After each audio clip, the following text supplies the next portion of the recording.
Hello সবাইকে, welcome gardening project day 1-এ। আমার মুখে অনেক রোদ লাগতেছে দেখে আপনাদের মনে হইতে পারে যে অনেক মনে হয় গরম, আসলে তেমন না, বেশ ঠান্ডা। কারণ এখন নভেম্বর ডিসেম্বর টাইম, ভোরবেলা উঠেছি, এই কারণে একটু রোদ পাওয়া যাচ্ছে, বাট সাধারণত রোদ পাওয়া যাবে না সারাদিনে।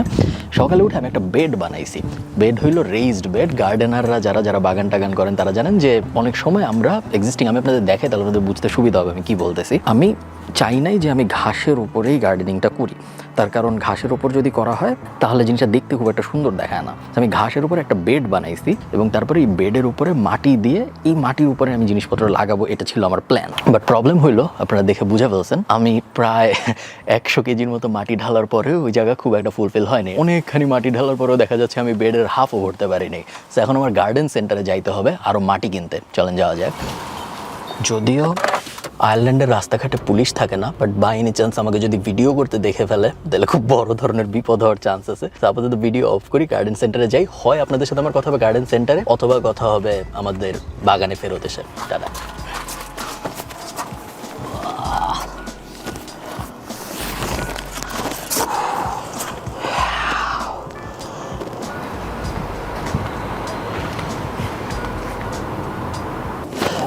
এক একটা প্রায় 80 লিটার, প্রায় না অ্যাকচুয়ালি 80 লিটার, 80 কেজি। গার্ডেন সেন্টারের মহিলাটা আমি যখন গাড়িতে উঠাচ্ছি তখন আমাকে বলছিল যে উনি হেল্প করবে নাকি, পরিচিত আমার। তো আমি তো খুব যে না আমি একাই পারবো, কোনো সমস্যা নেই। আমি 4টাই উঠাইছি, এখন আবার 4টা নামাচ্ছি। এখন আমি টের পাচ্ছি আমার হাতের মধ্যে একটু ব্যথা করতেছে, বাম হাতে স্পেশালি এই জয়েন্টটায়। এখন মনে হচ্ছে ওনার হেল্প নিলেই পারতাম, এটা ওনার ব্যবসা আছে, উনি হেল্প করলে খুব একটা লস হইতো না আমার। ব্যাপার না, আরেকটা ব্যাগ বাকি। এখন এই বেডটা আমরা মাটি দিয়ে ভরবো এবং তারপরে গাছপালা নিয়ে কথাবার্তা হবে। আমি আপনাদের অবস্থা জানি না, বাট আমাকে ছোটবেলায় কৃষি শিক্ষা ক্লাসে মাটির প্রকারভেদ খুব ডিটেইলে পড়ানো হয়েছে বলে আমার মনে হয় না, বা অ্যাটলিস্ট আমার মনে নেই। এবং এই কারণে মাটি যে কত কমপ্লিকেটেড একটা জিনিস, কত ডিফারেন্ট রকমের হয়, এ বিষয়ে আমার কোনো ধারণাই ছিল না। আমি ভাবতাম মাটি তো মাটি, যেটা পায়ের মধ্যে পড়ে থাকে, পায়ে লাগলে কাদা হয়ে যায়, ওই জিনিসটাকে মনে হয় মাটি বলে। সার বিষয়ে একটু ধারণা ছিল, আমি সবসময় ভাবতাম গোবরই মনে হয় মেইন সার। বাট গাছ লাগানোর জন্য যে এনপিকে বলে একটা ব্যাপার আছে, নাইট্রোজেন, পটাশিয়াম এবং সম্ভবত আরেকটা কিছু একটা এনপিকে বলে, আমি খুব বেশি জানি গাছপালা নিয়ে তা না। ওই ব্যাপারগুলোর জন্য যে কম্পোস্ট দরকার, এবং কম্পোস্ট মেইনলি যে আসে কিচেন ওয়েস্ট। আমরা রান্নাঘরে মনে করেন আপনি ডিম খেলেন, ডিমের যে খোসাটা ওটা আপনি ফেলে দিলেন, ওইটাই যে পচে তারপর মাটি হয়ে কম্পোস্ট হয়, এবং এই কম্পোস্ট আমরা টাকা দিয়ে কিনি। এই পুরো সাইকেলটার ব্যাপারে আমার কোনো ধারণাই থাকতো না যদি আমি গার্ডেনিং শুরু না করতাম। তো 4 প্যাকেট কম্পোস্ট কিন্তু আমাদের 32 ইউরো খরচ হয়েছে। তার আগে এই বেডটা বানাতে আমার অনেক কাঠ কিনতে হয়েছে, আমি আপনাদের দেখাই। সো এরকম কাঠের লগ কিনেছি আমি অনেকগুলা, এবং কাঠের লগ কিনতে আমার খরচ হয়েছে এখন পর্যন্ত, যদি আমি ভুল না করে থাকি, 50 ইউরোর আশপাশে। সো গার্ডেনিং ডেফিনেটলি আমি যেভাবে করতেছি এটা কোনো প্রফিটেবল কাজ না। এভাবে ব্যবসা করে আপনি কখনোই ইনকাম করতে পারবেন না, এটা কোনো ব্যবসা না, জাস্ট হবি। এবং হবি জিনিসটা খুব এক্সপেন্সিভ হয়। গার্ডেনিং করতে যে আমি বুঝতেছি গার্ডেনিং বেশ এক্সপেন্সিভ একটা জিনিস।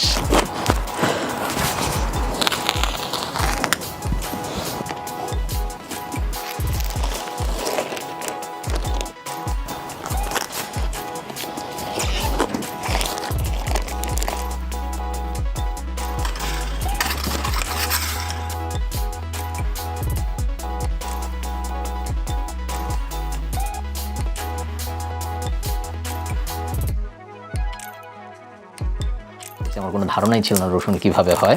তো রসুন তো একটা পুরো বাল্ব, এবং এই বাল্বের ভিতরে অনেকগুলা ক্লোভ থাকে, আমরা জানি, ছোট ছোট ক্লোভ। ডিপেন্ডিং অন আপনার বাল্বের কোয়ালিটি কিরকম, রসুনের ক্লোভ একটা বাল্বের ভিতরে 5টা 10টা 15টা ক্লোভ থাকতে পারে। তো এই ক্লোভগুলা, এই ইন্ডিভিজুয়াল ক্লোভগুলা যেগুলো আপনারা দেখতেছেন, এগুলাকে আলাদা লাগাতে হয়। এই যে আমি একটা রসুন আলাদা করলাম, এই ক্লোভটা আমরা লাগাবো, এবং তারপর এটার থেকে আবার এরকম একটা বাল্ব হয়ে যাবে। 180 থেকে 200 দিনের মতো সময় লাগে, অনেকদিন সময় লাগে। তো আমি নভেম্বর ডিসেম্বরে যদি লাগাই, আমি সম্ভবত মে জুন এরকম সময় হারভেস্ট করতে পারবো। একবার হারভেস্ট করে যদি আমি রেখে দিই, রসুন যেহেতু খুব বেশি লাগে না, সো আশা করা যায় যতগুলো লাগাবো তা দিয়ে আমার এনাফ টাইম চলে যাবে। এবং যখন আমি একটা হারভেস্ট ব্যাচ উঠাবো, ওই ব্যাচের একটা আবার আমি এভাবে লাগাই দিব, একটা না অনেকগুলো লাগাই দিব। এবং থিওরিটিক্যালি সব যদি ঠিকঠাক মতো কাজ করে, তাহলে আমাদের আর কখনো রসুন কিনতে হওয়ার কথা না। এখন থিওরি আর বাস্তব জীবন এক না, সো হয়তো আসলে কিনতে হবে, বাট অ্যাটলিস্ট এটা হলো থিওরি।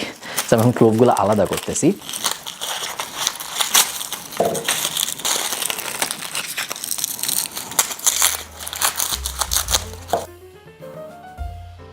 আপনারা অনেকে জিজ্ঞেস করতে পারেন যে এইভাবে এরকম স্পেশাল কোনো রসুন না কিনে নর্মাল আমরা বাজারে যে রসুন পাই ওগুলো লাগাই দিলে হবে নাকি। বাংলাদেশের ক্ষেত্রে আমি ঠিক শিওর না, বিদেশে এটা হয় না, তার কারণ রসুনে স্প্রে করা হয় যেন রসুনের লংজিভিটি বাড়ে। সো সুপার মার্কেট টাইপ জায়গা আসার আগে রসুনকে স্প্রে করে দেয়, পেঁয়াজকেও স্প্রে করে দেয়। এই কারণে ওগুলা যদি লাগানো হয় বেশিরভাগ সময় ওগুলার থেকে খুব ভালো রুট ডেভেলপমেন্ট এবং শুট হয় না। বাংলাদেশের ক্ষেত্রে আমি ঠিক শিওর না, আপনারা এক্সপেরিমেন্ট করে দেখতে পারেন। সো রসুন অনেকগুলো পেয়েছি আমরা, দেখাই আপনাদের। এই রসুনগুলো আমরা এখন লাগাবো এবং পেঁয়াজের জন্য এক্স্যাক্টলি সেম প্রসেস। রসুন, পেঁয়াজ, আলু এগুলো সব একটার থেকে আবার পুরো বাল্ব হয়। পেঁয়াজ আপনি দুইভাবে লাগাইতে পারেন। এক হলো আপনি পেঁয়াজের সিড যে বীজ ওটা লাগাতে পারেন এবং তারপর ইভেনচুয়ালি এরকম একটা জিনিস হবে। আর এটা হলো ডাইরেক্ট এগুলোই কিনতে পাওয়া যায়, এগুলোকে বলা হলো বাল্ব, অনিয়ন বাল্ব। এবং লাগানোর প্রসেস এক্স্যাক্টলি সেম, এভাবে লাগাই ফেললে আস্তে আস্তে বড় বাল্ব হয়ে যাবে। পেঁয়াজ হতেও আমি যতদূর জানি প্রায় 150 দিনের মতো লাগে। সো এটাও আমি যদি এখন লাগাই আমার হারভেস্ট করতে করতে মে মাস হয়তো এসে যাবে। পেঁয়াজ এবং রসুন লাগানোর প্রসেস এটা, আমি এখানে ফিতা রাখছি তার কারণ হিসাব করে করে লাগাইতে হবে। পেঁয়াজ লাগানোর সিস্টেম হইল গিয়ে ডেপথ হবে 5 ইঞ্চি এবং উইথ হবে 10, ডেপথ হবে 5 সেন্টিমিটার, উইথ হবে 10 সেন্টিমিটার। সো দুইটা পেঁয়াজের মাঝখানের গ্যাপ থাকবে 10 সেন্টিমিটার। পেঁয়াজ যেতে হবে মাটির 5 সেন্টিমিটার গভীরে। আর রসুনের ক্ষেত্রে আমার গভীরতা হবে 2 সেন্টিমিটার। সো খুব বেশি গভীরে যাবে না, বাট উইথ আবার বেশি, কারণ আপনারা বুঝতেই পারতেছেন এই পেঁয়াজটাই খালি বড় হবে কিন্তু এই রসুনটা একটা পুরো বাল্ব হয়ে যাবে। সো এই রসুনটার বেশি জায়গা দরকার বাল্ব বানানোর জন্য, এই পেঁয়াজটার অত জায়গা দরকার না। সো আমি এখন সব নিয়ে আবার গার্ডেনে যাব এবং আমাদের বেডের ভিতরে পেঁয়াজ এবং রসুন লাগায় ফেলবো।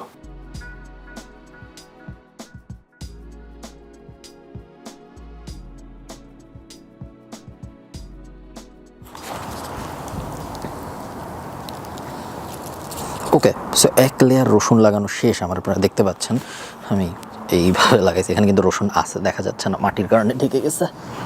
এক লেয়ার প্রায় 10টার মতো রসুন লাগানো হয়েছে। সো 10টার থেকে 10টা বড় ক্লোভ পাওয়া যাবে। বাকি রোগুলো আমি পেঁয়াজের জন্য ইউজ করব। এত হিসাব করে লাগাচ্ছি তার কারণ আমি এর আগে একবার পেঁয়াজ লাগিয়েছিলাম এবং আমার খুবই দুঃখজনক পারফরমেন্স হয়েছিল, পেঁয়াজগুলো সব ছোট হয়ে গেছিল এবং তখন আমি বুঝি নেই। পরে আমি রিয়েলাইজ করছি যে 2টা পেঁয়াজের মাঝখানে এনাফ জায়গা না দেওয়ার কারণে আমার সেই সমস্যাটা হয়েছিল। সেম সমস্যার পুনরাবৃত্তি আমি চাই না, এই কারণে এনাফ জায়গা রেখে করবো। এবার আমি যাই করব।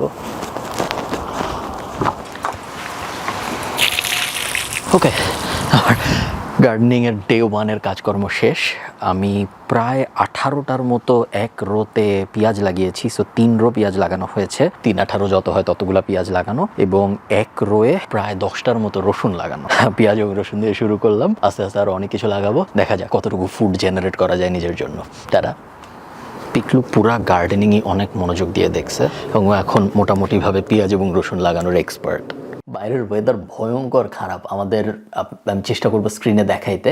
আমি অনেকদিন বাংলাদেশে থেকে যখন আইল্যান্ডে ফেরত আসছি গাড়ির উপর থেকে বরফ ঘষে ঘষে উঠাইতে হয়েছে। আপনারা যারা আমাকে ইনস্টাগ্রামে ফলো করেন আপনারা হয়তো আগেই দেখছেন। আমার সাথে একটা ডিমের বাক্স, এই বাক্সটা আমরা একটা কাজে ইউজ করবো। আপনারা দেখতে পাচ্ছেন আমার হাতে আছে আলু, আপনারা সবাই আলু চিনেন। আমরা আজকে আলুর একটা মজার জিনিস করব, যেই প্রসেসটার নাম হইল cheating. So CHI, normal cheating না যেগুলো আপনি আপনার জামাই বা বউয়ের সাথে করেন ওইটা না, আমি যে চিটিং এর কথা বলতেছি এটা হলো CHITT, cheating. Cheating is nothing but a process of আলুর শিকড়টাকে একটু বড় করে। আলু আপনারা যারা অনেকদিন বাসায় রেখে দিচ্ছেন আপনারা হয়তো জানেন বা খেয়াল করছেন যে আলু যখন বাসায় অনেকদিন রেখে দেওয়া হয় তখন আলুর বডির থেকে এরকম গাছের মতো বের হয়।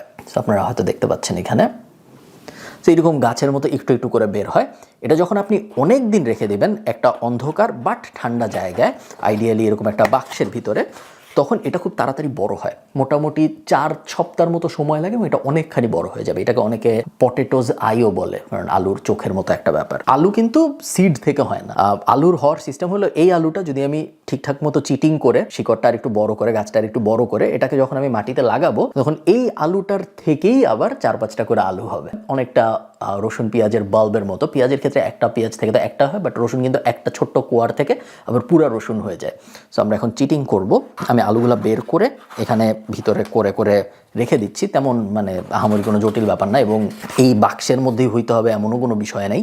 মোটামুটি যে কোনো, মূল গোলটা হলো অন্ধকার ঠান্ডা জায়গায় রাখা, এটা হলো আমাদের মূল গোল। তেমন কোনো এছাড়া আহামরি কোনো সায়েন্স নেই এটার ভিতরে যে এইভাবে করতে হবে বা ওভাবে করলে ভালো হয় এরকম কোনো ব্যাপার স্যাপার নাই। দেখা যাক কীরকম হয়।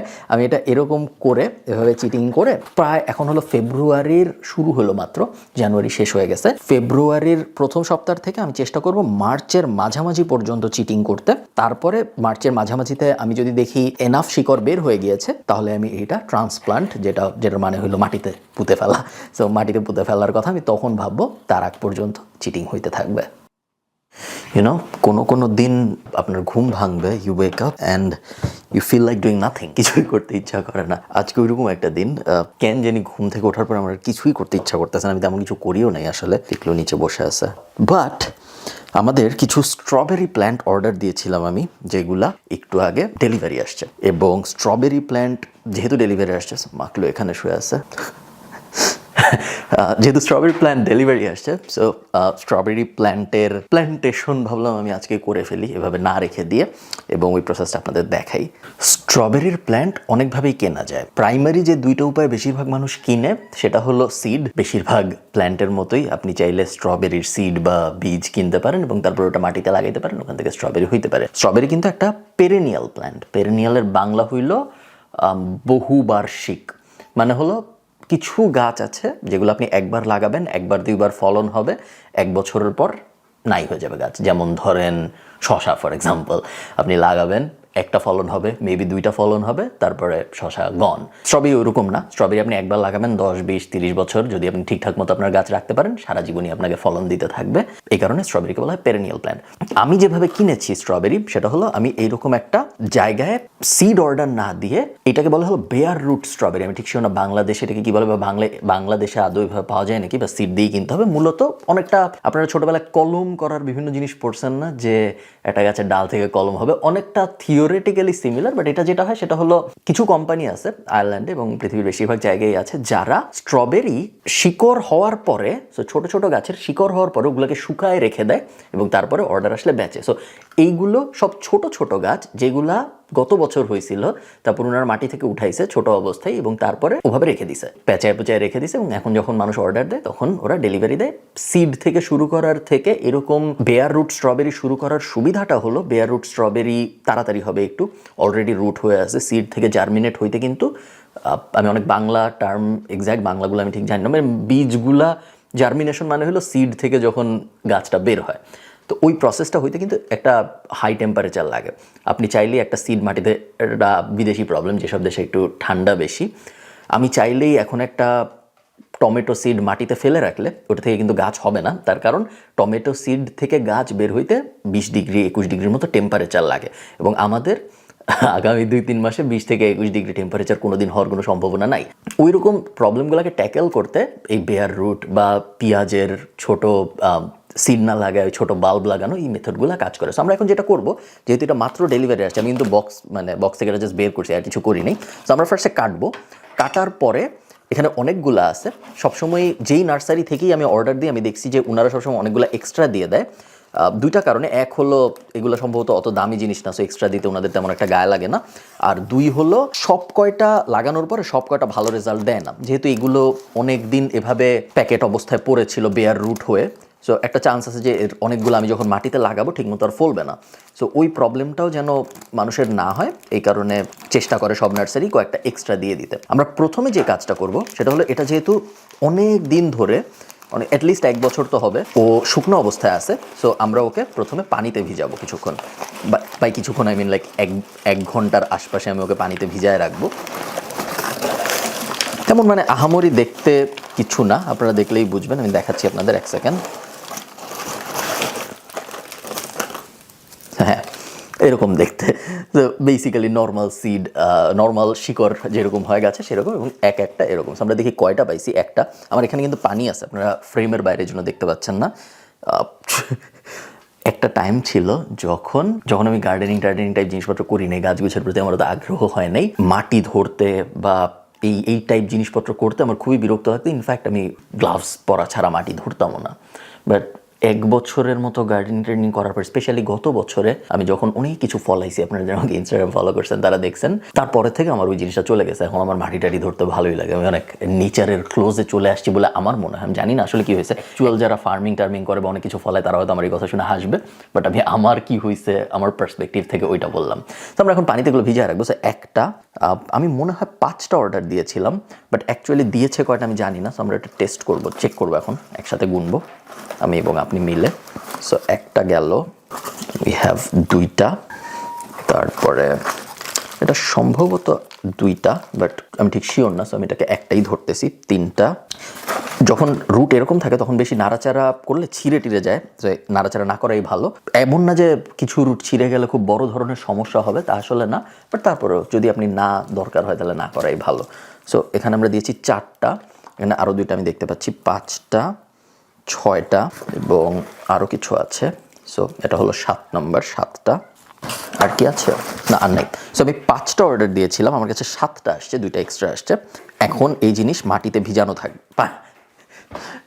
আমি সকালবেলা উঠে এই জিনিস করতে বসা উচিত হয় নাই। হ্যালো, দুপুর হয়ে গেছে এবং আমি আমার ব্যাকইয়ার্ডে দাঁড়ানো। শুধু আমি একা না, আমার সাথে সঙ্গীরাও আছে। জানি না আপনারা দেখতে পাচ্ছেন নাকি, মাকলু এবং এদিকে কোথাও পিকলু আছে, এই যে। তো আমার ক্যালকুলেশন একটু ভুল ছিল। টোটাল আসলে 9টা স্ট্রবেরি প্ল্যান্ট হয়েছে আমাদের। সো 5টা কিনেছিলাম, 9টা পেয়েছি। সম্ভবত 5-6 ইউরোর মতো খরচ হয়েছে, আমার এক্স্যাক্টলি মনে নেই। এবং প্রত্যেকটাকে পানি দিয়ে আমি 1 ঘন্টা ভিজায় রাখার পরে মাটি ভিতরে প্ল্যান্ট করেছি। এবং দেখতে জিনিসটা খুবই স্যাড এই মুহূর্তে, বাট এরকম থাকবে না। বেয়ার রুট প্ল্যান্ট, আমি যেটা ইউটিউব ভিডিও, স্ট্রবেরি আমিও এবার প্রথম লাগাচ্ছি, আমি ইউটিউব ভিডিও দেখে যা বুঝলাম সেটা হলো শুরুতে দেখতে এরকমই থাকে, একটু স্যাড, বাট সবসময় এরকম থাকে না। আস্তে আস্তে এটার ইমপ্রুভমেন্ট আসবে। এই মুহূর্তে 9টা দেখতে এরকম।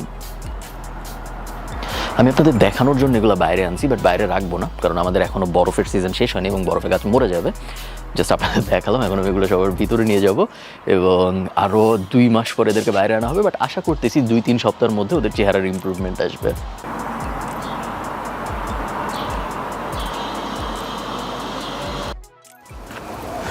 আলো আধারির মধ্যে আপনারা আমাকে দেখবেন।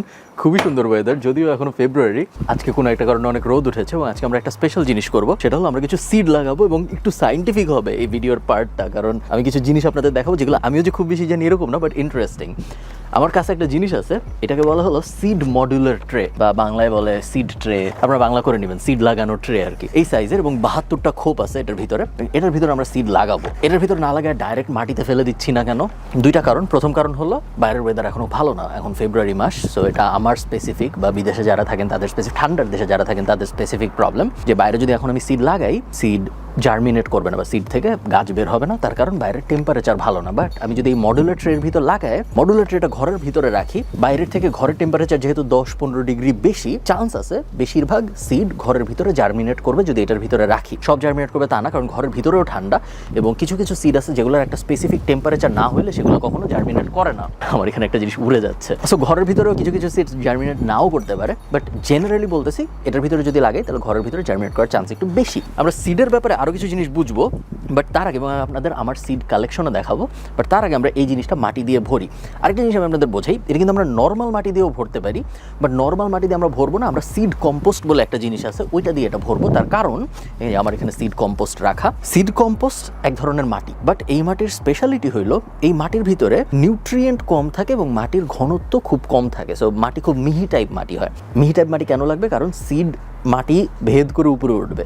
যদি মাটি অনেক হেভি হয়, ধরুন মোটা মোটা মাটি বা হেভি মাটি, মোটা মোটা চাকা টাইপ মাটি, তাহলে সিড কিন্তু ভেদ করে উপরে উঠতে পারবে না। মিহি মাটিকে বলা হয় সাধারণত সিড পটিং মাটি। সিড লাগানোর জন্য এই ধরনের মাটি হইলে ভালো হয়। আরেকটা খুব ইন্টারেস্টিং জিনিস, আমি জানি না আপনারা জানেন নাকি, সিডের বা একটা বীজের বের হইতে কিন্তু কোনো মাটি আসলে লাগে না। আপনি যদি খড়কুটার মধ্যে বা ইভেন অনেকে নারকেলের মধ্যে, ইংরেজিতে যেটা বলে পিট, ওটার মধ্যে অনেকে সিড লাগে এবং সিড কিন্তু তারপরে বের হয়। কারণ সিড বের হওয়ার জন্য মূলত লাগে হলো পানি এবং আলো। সব সিডের আবার আলোও লাগে না, বাট পানি লাগে এবং ময়েস্ট একটা মানে এটা স্যাঁতস্যাঁতে একটা এনভায়রনমেন্ট লাগে একটা সিডের বের হওয়ার জন্য। মাটির থেকে আসলে সিড স্টেজে কোনো পুষ্টি নেয় না। সিডের যে শেলটা, সিডের চারদিকে যে শক্ত আবরণটা, ওইটাকে খেয়েই ভিতর থেকে সিড বের হয়। সো সিড বের হওয়ার জন্য যে নিউট্রিশন দরকার সেটা সাধারণত সিডের বডির ভিতরেই থাকে। এবং এই কারণে অনেকে দেখবেন, আমি দেখি মসের ভিতরে অনেকে সিড ফলায়, অনেকে নারকেলের ওই যে খোসাটার ভিতরে সিড ফলায়, কারণ সিড ফলানোর জন্য মাটি জরুরি না। বাট একবার যখন সিড ফলে যাবে তখন ওই সিডের অবশ্যই আলো এবং নিউট্রিশনাল মাটি, তো সার দেওয়া মাটি বা ভালো মাটি দরকার হবে, না হলে ওই সিড বড় হবে না। বাট সিডের জন্মানোর জন্য সবসময় মাটি লাগে না। তো আমরা এখন এটা ভরি এবং তারপরে আমি আপনাদের সিড দেখাবো।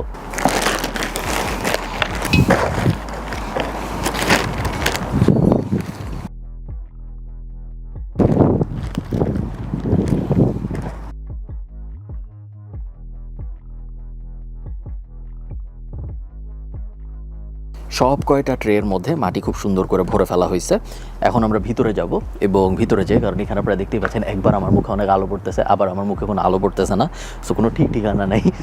আমরা এখন ভিতরে যাব। ভিতরে যেয়ে আমি আপনাদের সিড বিষয়ে আরও কিছু জ্ঞান দিব। আমরা অ্যাকচুয়ালি কিছু সিড লাগাবো। গাছ লাগানোর ব্যাপারটা অনেক থেরাপিউটিক। আমি জানি না আপনারা জানেন না, আপনারা যারা গাছ টাছ লাগান আপনারা হয়তো রিলেট করতে পারবেন।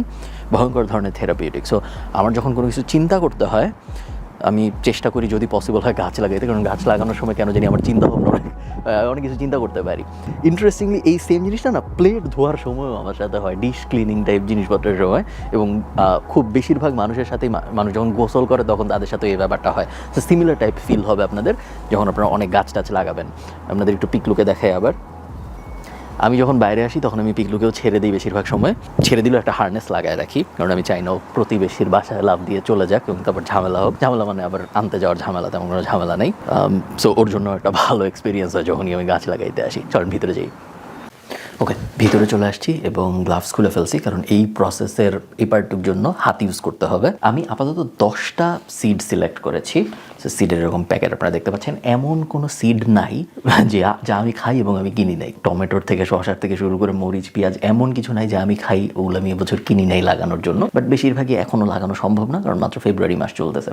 আমি 10টা সিড টাইপ সিলেক্ট করছি যেগুলো আমি এই মাসে লাগাবো এবং লাগাবো এভাবে। সো আপনারা যারা একটু দূরে আছেন, আমি জানি ক্যামেরার অ্যাঙ্গেল খুব একটা ভালো হয় নাই, রোদ টোদ এবং এই জিনিসটা আমি উপরে যাবো না। সো আমি সুন্দর কোনো লাইটিংয়ের সেট আপও করিনি। এইখানে আমার সামনে যে জিনিসটা আছে সিড মডিউলটা, এটা 72টা ঘর আছে এবং এইভাবে 6টা এবং এইভাবে সম্ভবত 6, 12, 72, সো এইভাবে 12টা। সো আমি এভাবে লাগাবো এবং আমি চেষ্টা করব একই সিড 6টা করে লাগাতে, কারণ আমি জানি না যে সব কটা জার্মিনেট হবে নাকি। বেশিরভাগ সময় সব কটা জার্মিনেট হয় না, স্পেশালি আমার মতো ওয়েদারে যারা থাকেন, যাদের ওয়েদার আরও খারাপ, তাদের তো সব কটা হবেই না। বাট ইভেন যারা বাংলাদেশে থাকেন তাদেরও সব কটা হবে না, কারণ সিডের কোয়ালিটিতে কেউই 100% গ্যারান্টি দেয় না। বাংলাদেশি কোম্পানিও দেয় না, বিদেশি কোম্পানিও দেয় না। কোনো কোনো সিড খুব ভালো পারফর্ম করে, কোনোটা করে না। কিছু গাছ আছে যেগুলোর সিড সবসময় অনেক ভালো করবে। আরেকটা ব্যাপার মাথায় রাখবেন, সব গাছ আপনার এত দরকার নেই। যেমন ধরেন কথার কথা, আপনার 12টা মরিচ গাছ দরকার নেই, তার কারণ একটা মরিচ গাছ থেকেই অনেক মরিচ হবে। আবার আপনি যদি ধনেপাতা লাগান তখন একটা ধনেপাতা বা 10টা ধনেপাতা গাছে এনাফ না, কারণ আপনার অনেক ধনেপাতা লাগবে। সো তখন আপনার দেখা যাবে 18টা বা 24টা ধনেপাতা গাছই লাগতেছে। সো ওইটি হিসাব করে নেবেন। টমেটো গাছ যেরকম অনেক দরকার নাই, 5টা বা 10টা হইলেই হয়তো আপনার পুরো বছরের টমেটোর মোটামুটি কাভার হয়ে যাবে। বাট শশা গাছের ক্ষেত্রে আমাদের প্রত্যেকটা গাছ আসলে আলাদা। সো শশা গাছের ক্ষেত্রে যেরকম শশা যেহেতু একবার ফলন দিয়ে মরে যায়, তো শশা গাছের ক্ষেত্রে আবার আপনার কিছুদিন গ্যাপ দিয়ে লাগাইতে হবে যদি আপনি চান পুরো বছর আপনি আপনার নিজের শশা খাবেন।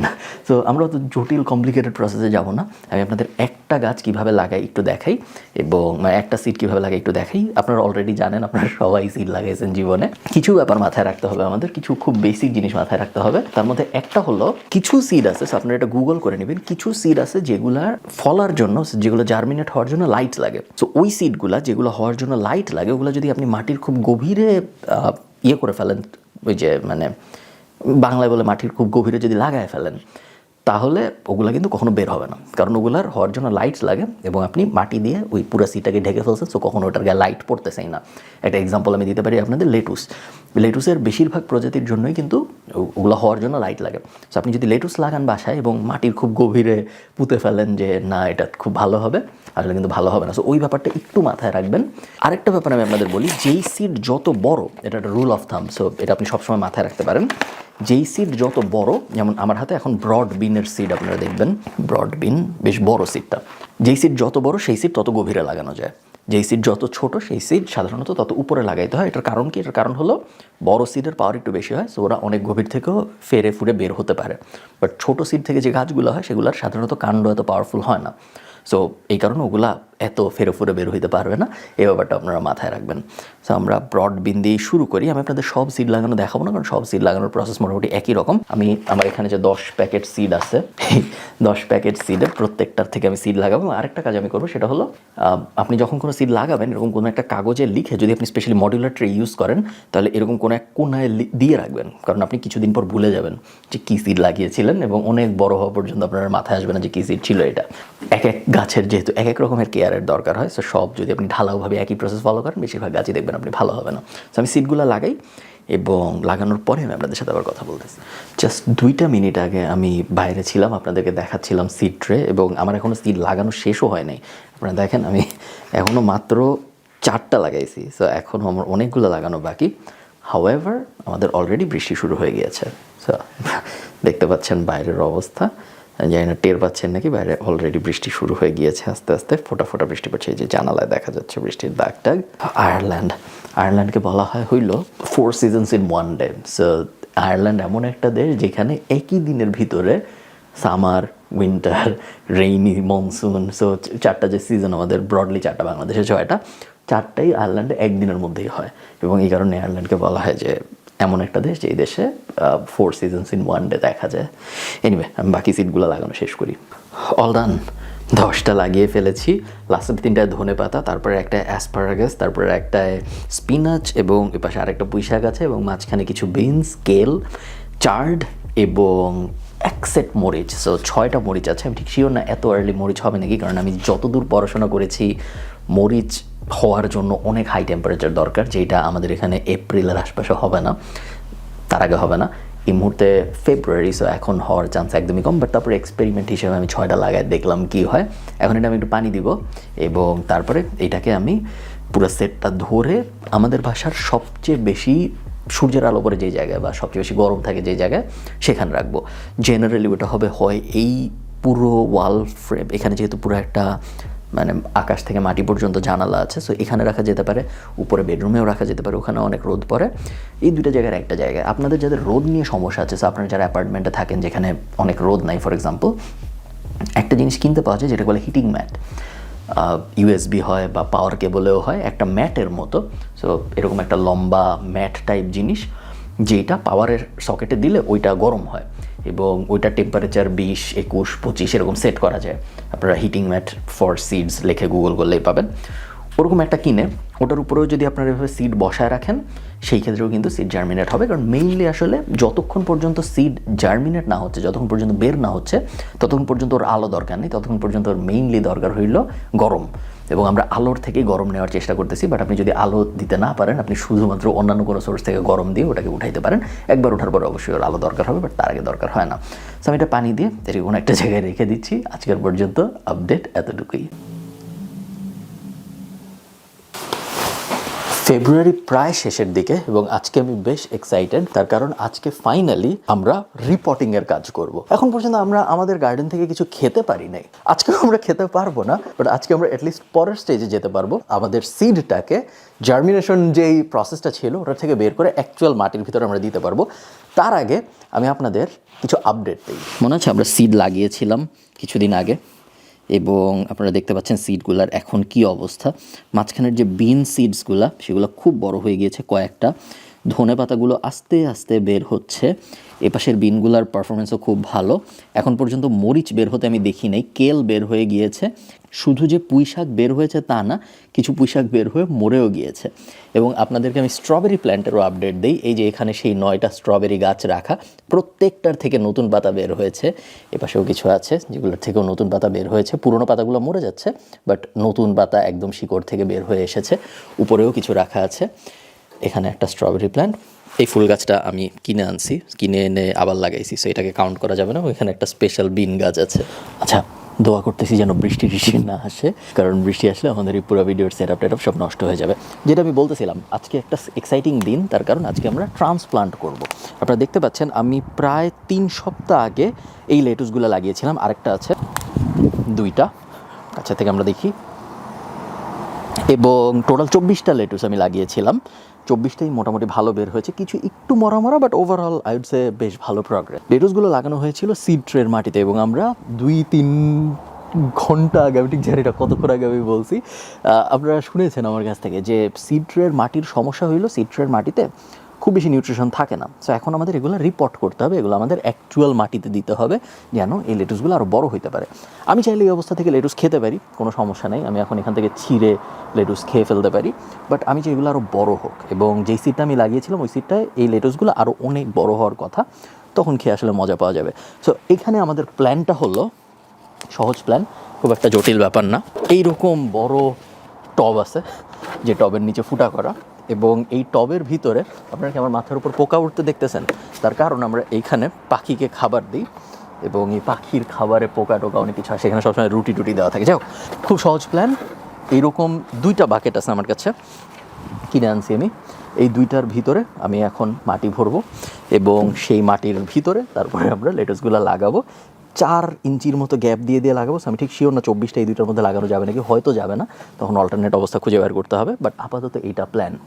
যখন আপনি বাসার ভিতরে লাগাবেন কোনো কিছু, তখন ওগুলো অনেক কাছাকাছি লাগানো যায়, কিন্তু আপনি যখন বাইরে লাগাবেন তখন একটু দূরে দূরে লাগাইতে হয়। তার কারণ হলো বাসার ভিতরে আমি চাইলে 4 ইঞ্চি গ্যাপ দিয়ে দিয়ে লেটুস লাগাইতে পারি। আমি যদি বাসার বাইরে নেচারের মধ্যে, সো এই যে বাইরের এই ব্যাকইয়ার্ডের ভিতরে আমি যদি লেটুস লাগাইতে যেতাম, তাহলে আমার আরও বড় গ্যাপ দিতে হতো। তার কারণ ন্যাচারাল জায়গায় গাছের যখন শিকড়ে ফাইট করতে হয় নিউট্রিশনের জন্য, তখন ওদের একটু বড় জায়গা লাগে যেন ওরা সুন্দর মতো ফাইট করতে পারে। ঘরের ভিতরে যখন থাকে কোনো একটা গাছ, তখন ওকে এমনিতেই এত আরামে রাখা হয়, সুন্দর টেম্পারেচারের ভিতরে, সুন্দর একদম কন্ট্রোলের ভিতরে, যে ওর আসলে নিউট্রিশনের জন্য অত মারামারি করা লাগে না। যেহেতু মারামারি করা লাগে না, একটু কম জায়গার মধ্যে থাকলে ওর তেমন কোনো সমস্যা হয় না। যাক, অনেক বেশি কথা বলতেছি, আমরা মাটি ভরার কাজ শুরু করি।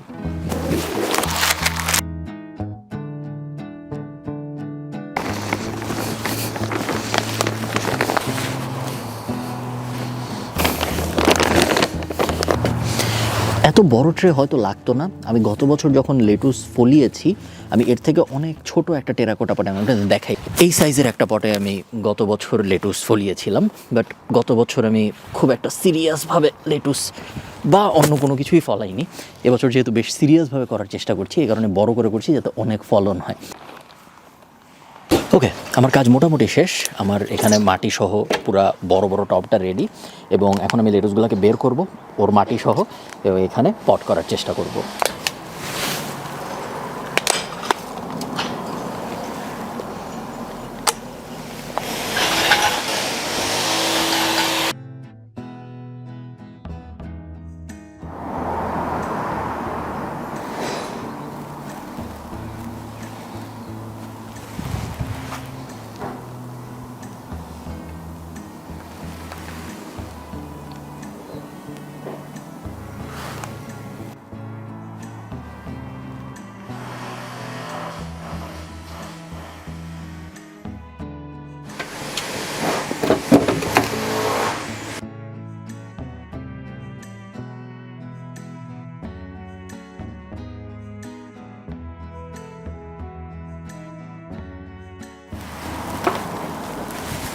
ওকে, রোদ উঠেছে, খুবই ভালো। আমার প্ল্যান্ট করা শেষ, আপনারা দেখতে পাচ্ছেন। এইটার মধ্যে আমি ক্র্যাম করতে পারছি 1, 2, 3, 4, 5, 6, 7টা, এবং এইটার মধ্যে আমি ক্র্যাম করতে পারছি 1, 2, 3, 4, 5টা। এটার পজিশনিংটা আসলে আমার ভালো হয়নি, বাট একবার যেহেতু লাগিয়ে ফেলেছি এই কারণে আর আমি উঠাই নাই। 2টা সেল ট্রে আবার আমার ফ্রি হলো, 1টা এবং 2টা, সো আরও 24টা সিড আমি লাগাতে পারবো। এই 24টা সিড আমি সম্ভবত টমেটো করব। যদিও এখন একটু আর্লি টমেটো প্ল্যান করার জন্য, বাট আমি অনেকগুলো ফেসবুক গ্রুপে আছি গার্ডেনারদের, এবং ওগুলো আমি দেখছি সবাই টমেটো লাগানো শুরু করে দিচ্ছে। মনে হচ্ছে এবার সামার একটু তাড়াতাড়ি আসবে, আমার উপর রোদ দেখে আপনারা বুঝতে পারতেছেন। সো হয়তো ভালো আইডিয়া টমেটো শুরু করার জন্য। 24টা টমেটো লাগাবো আমি, বিভিন্ন ভ্যারাইটির। আমার কাছে 4-5 ধরনের সিড আছে। আমি আর আপনাদের দেখাবো না, কারণ সিড লাগানোর প্রসেস আসলে সেমই। আপনাদের সাথে আমার দেখা হবে পরের আপডেটে। টাটা। হ্যালো সবাইকে, একটা নেগেটিভ আপডেট আছে, সেটা হলো আমার মনে হয় না আমরা আমাদের যে ইনিশিয়াল প্ল্যানটা ছিল গার্ডেনিংয়ের, যে আমরা বাইরে বেড লাগাবো এবং তারপরে বেডের মাধ্যমে গার্ডেনিং করব, ওই প্ল্যানটা সাকসেসফুল হবে বলে আমার মনে হয় না। তার কারণ আপনারা এখনই বুঝতে পারবেন। সো তীব্র স্নোফল হচ্ছে আমাদের, এবং আমাদের বেড পুরাটা ঢেকে গেছে, যেটা একটা সমস্যা, বাট এটা একমাত্র সমস্যা না। এর থেকেও বড় সমস্যা হলো, আমি এটা একটু সরাই, এর থেকেও বড় সমস্যা হলো আমাদের বেডে এখন পর্যন্ত 3 বা 4 বার আশপাশের বাসা থেকে বিড়াল টিড়াল এসে খুঁড়তেছে, কখনো কখনো বাথরুম করতেছে। শুধু বাথরুম করলে আমি খুব একটা অত বদার্ড হইতাম না, হ্যাঁ রাগ হইতাম, বাট খুব একটা কাঁদতাম না। বাট শুধু যে খুঁড়তেছে তা না, শুধু যে বাথরুম করতেছে তা না, খুঁড়তেছেও। এবং খোঁড়ার কারণে যে ব্যাপারটা হচ্ছে সেটা হলো গাছ সব ওলট পালট হয়ে যাচ্ছে। এবং আপনারা দেখতে পাচ্ছেন এইখানে এই মুহূর্তে তো অবশ্য স্নো, সো আমরা বেশি পেঁয়াজ টিয়াজ দেখতেই পারতেছি না, অল্প একটু দেখা যাচ্ছে। এবং এখানে কিন্তু লেটুস থাকার কথা, সব বরফের নিচে চাপা পড়ে গেছে। পিকলু খুবই স্যাড, কারণ পিকলুকে বাইরে আসতে দেওয়া হচ্ছে না স্নোয়ের মধ্যে। এখন আমি যেটা ভাবছি, আমি যেটা করব, এই বেডটা যেহেতু আছে, এই বেডটা এভাবেই থাক, বাকি সব কিছু আমি হয়তো কন্টেইনারে লাগাবো। লেটুস থেকে শুরু করে টমেটো, শসা, হাবিজাবি যাই আমি লাগাবো, সবই আমি চেষ্টা করবো এখন থেকে কন্টেইনারের ভিতরে লাগাইতে, কারণ বেডে লাগানোর প্ল্যানটা আমার ধারণা খুব একটা ফ্রুটফুল হবে না। আজকে স্নো পড়তেছে, সো এই কারণে আমি বাইরে আসছি। বেশ অনেকক্ষণ ধরে, সারা রাত ধরে স্নো পড়ছে। বাইরে একটা বিন গাছ ছিল, বিন গাছটা আমি ভিতরে ঢুকাই ফেলছি। যদিও আমি ইন্টারনেটে দেখছি যে বিন গাছের কিছু হয় না স্নো পড়লে, বা অনেক ঠান্ডায় বিন গাছের কিছু হয় না, তারপরে রিস্ক নেইনি। একটা ইন্টারেস্টিং ঘটনা ঘটছে। ঘটনাটা একই সাথে একটু দুঃখের এবং তার সাথে একটু সুখেরও। দুঃখের তার কারণ একটা বিন গাছ মরে গেছে, এবং সুখের তার কারণ ওই বিন গাছে কিছু বিন ধরছে। আমি আপনাদের দেখাই। হঠাৎ করে একদিন আমি দেখি আমার এই 2টা বিন গাছেরই গাছ 2টা একদম শিকড় সহ উঠে আছে। আমি ঠিক শিওর না এটা কেন হয়েছে, আমার কোনো ধারণাই নেই এটা কেন হয়েছে। হতে পারে, আমার একটা হাইপোথিসিস যেটা, সেটা হলো বিন গাছ যত উপরে যায়, মাকলু হাই বলতেছে, বিন গাছ যত উপরে যায় সম্ভবত এই শিকড়টা টান খায়। কারণ যেহেতু বিন গাছ একটা পেঁচানো গাছ, এই যে বিভিন্ন জিনিস পেঁচায় পেঁচায় উঠতে থাকে, সো সম্ভবত এই শিকড়গুলো টান খায়। এটা আমি জানতাম না, জানলে আমি এখানে কোনো একটা কিছু দিয়ে সাপোর্ট দিয়ে রাখতাম। এবং 2টা গাছই পুরোপুরি উঠে গেছিলো। আমি তারপরে আবার এই 2টা গাছকে মাটির ভিতরে আবার বেসিক্যালি লাগিয়েছি। বাট এর পরের থেকেই পাতাগুলো, কেমন আপনারা দেখতে পাচ্ছেন, হলুদ হলুদ হয়ে যাওয়া শুরু করছে। যার মানে আমি ধরে নিচ্ছি এই বিন গাছটা সম্ভবত, এখানে অ্যাকচুয়ালি 2টা বিন গাছ ছিল, এই 2টা বিন গাছ সম্ভবত আর বাঁচবে না। ভালো ব্যাপার যেটা, সেটা হলো এই বিন গাছটা মরার আগে অনেকগুলো বিন প্রডিউস করছে। আপনারা দেখতে পাচ্ছেন এখানে অনেকগুলো বিন হয়েছে, উপরেও এখানেও অনেকগুলো বিন হয়েছে, নিচের দিকে অনেকগুলো বিন হয়েছে, 1টা 2টা 3টা, অনেক ওই পাশেও আরও অনেকগুলো বিন আছে। তো আমি এখন যেটা করব, আমি পুরো বিন গাছের যত বিন আছে সব হারভেস্ট করব। আমার আরও বিন গাছ আছে, এমন না যে আমার আর বিন গাছ নেই, এদিকে আরও কয়েকটা আছে, নিচে ওইদিকে একটা আছে, সো আরও বিন পাবো। বাট এই 2টা গাছ আই থিঙ্ক গন। ব্যাপারটা খুবই দুঃখজনক, কারণ আপনারা দেখতে পাচ্ছেন এখান থেকে নতুন নতুন পাতাও হয়েছিল। সেই গাছটা অ্যাটলিস্ট 100 বিন প্রডিউস করতো, সেখানে এখন হয়তো আমার 10-15টা বিনেই থেমে যেতে হবে। মাঝখানে কিছুদিন ভিডিও রেকর্ড করি নাই, এবং এই কারণে আপনাদের একটা আপডেট দেওয়া জরুরি। ফার্স্ট বেডটা বানানোর পরে আমি সেকেন্ড আরেকটা বেড বানিয়েছি। সেকেন্ড বেডটা ফার্স্ট বেডের মতো অত বড় না, সাইজে একটু ছোট, অ্যাকচুয়ালি হাফ ফার্স্ট বেডের থেকে। এবং ওইটা মাটি দিয়ে ফিল আউট করে আমি ওই সেকেন্ড বেডের ভিতরেও আলু লাগিয়েছি, এবং সামনের কিছু জায়গায় আমি অন্যান্য হাবিজাবি ভেজিটেবল লাগিয়েছি, যেহেতু সামনের ওই জায়গায় লাগানোর জন্য পর্যাপ্ত পরিমাণে আলু ছিল না। সেকেন্ড বেডটা লাগাবো নাকি লাগাবো না, সেকেন্ড বেডটা বানাবো নাকি বানাবো না, এটা নিয়ে কনফিউশন ছিল। আমি নিজেও অনেক ভেবেছি, আপনাদের বলেছিলাম যে হয়তো বানাবো না, বাট শেষ পর্যন্ত মনে হয়েছে যে বানানো উচিত। যেহেতু গার্ডেনিং করতেছি, পুরো একদম প্রপারলি মনে হয় করা উচিত, হাবিজাবি স্টাইলে না করে। অনেক বাতাস। রিমেম্বার আমরা চিটিং করেছিলাম আমাদের আলু, এবং আজকে আমাদের গার্ডেনিংয়ের মেজর কাজের লাস্ট দিন, কারণ আজকে আমরা এই চিটিং করা আলুগুলো লাগাবো। আপনারা দেখে বুঝতে পারতেছেন আলুগুলোর কি হয়েছে। গত 1-1.5 মাসে প্রত্যেকটা আলু স্প্রাউট করেছে, আলুর থেকে শিকড়ের মতো বের হয়েছে। এবং এই কারণেই এখন যখন আলুগুলো আমরা লাগাবো, তখন যেই যেই জায়গা থেকে শিকড় বের হয়েছে, এই জায়গাগুলোর থেকে আরেকটা করে আলু হওয়ার কথা, যতটুকু আমি থিওরি বুঝি। আমি আগে কখনো আলু লাগাইনি, এটা আমার ফার্স্ট টাইম। তো দেখা যায় কী হয়। একটু প্রবলেম হয়েছে যদিও। আমার ইনিশিয়াল প্ল্যান ছিল আমাদের এই ব্যাকইয়ার্ডের যে বিশাল বড় গাছটা আছে, এই গাছটার চারিদিক ধরে আমি আলু লাগাবো।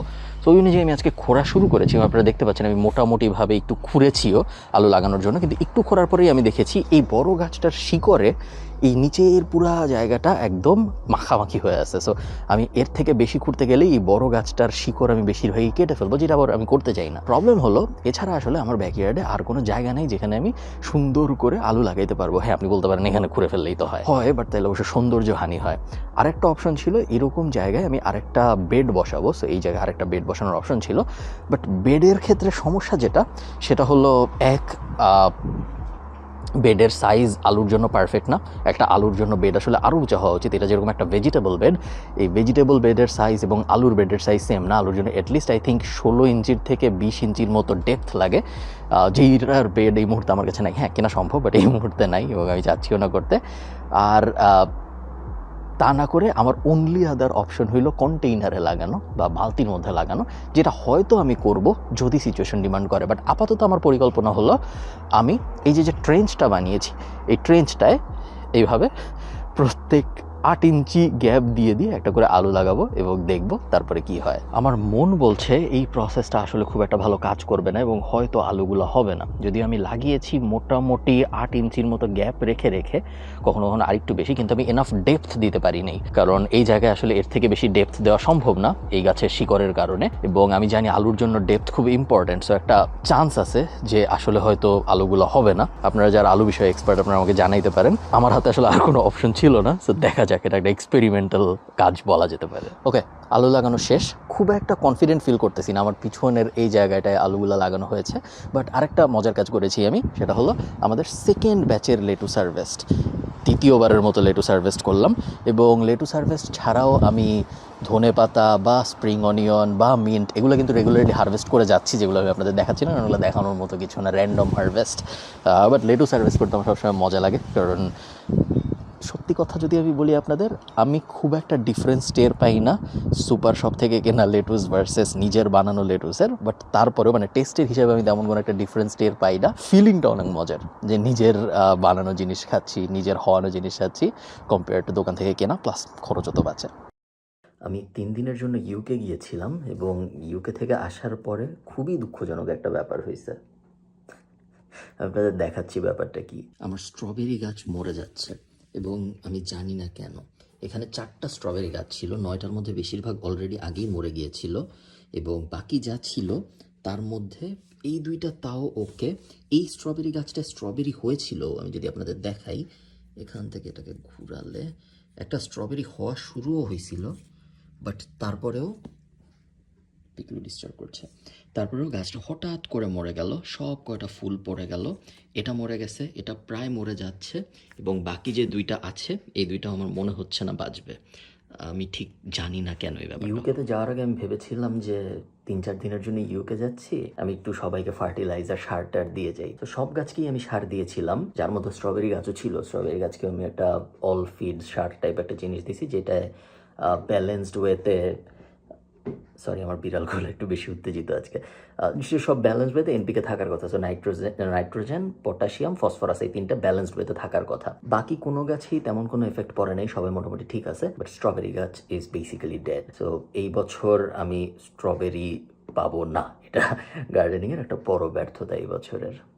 এখন আমি প্রতিদিন একটা মজার কাজ করি। প্রত্যেকদিন দুপুরবেলা আমি বাগানে আসি, এসে এরকম এক ব্যাগ করে লেটুস, হাবিজাবি যা যা হয়েছে, ঠিক নাই কি হয়েছে, ওগুলো উঠাই এবং তারপরে ওগুলো আবার ভিতরে নিয়ে যাই। মোটামুটি সম্পূর্ণ আমি when it comes to Greens, lettuce বা বিনস বা পুঁই শাক বা পালং শাক, এই টাইপ জিনিসপত্র আমার বেশ অনেক দিন হয়ে গেল কিনতে হয় না। আজকে আমি যে কাজটা করব সেটা হলো, বেশ ভালো বিনের প্রোডাকশন হয়েছে আমি দেখতে পাচ্ছি, এখন আমরা বিন হারভেস্ট করব।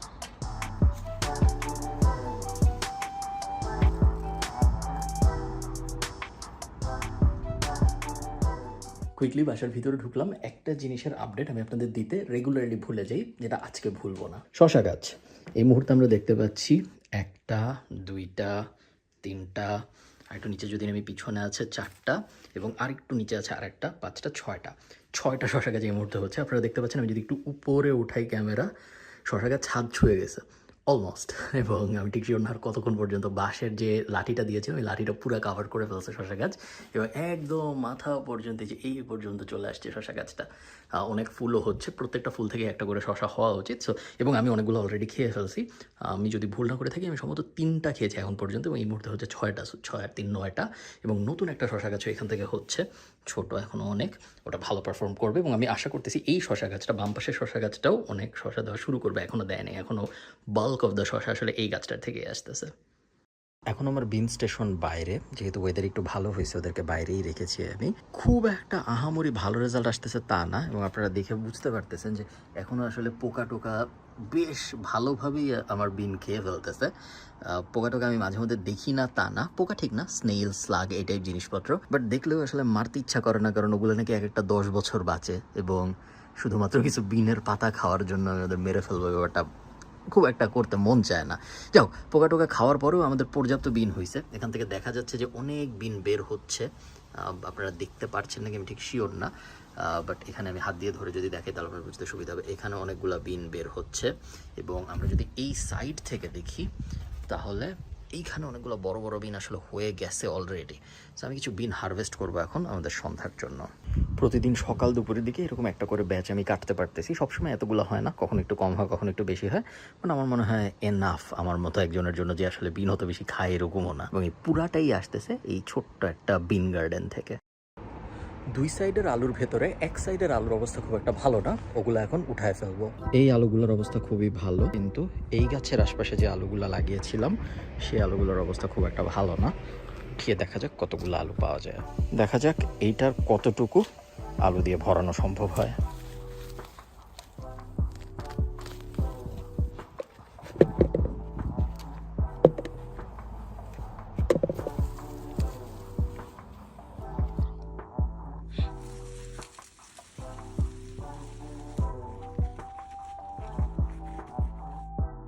তিনটা গাছ উঠিয়েছি এবং তিনটা গাছ থেকে যে পরিমাণ আলু আসছে 4-5 কেজির আশপাশে হবে, শিওর না, ওজন দিলে বোঝা যাইতো।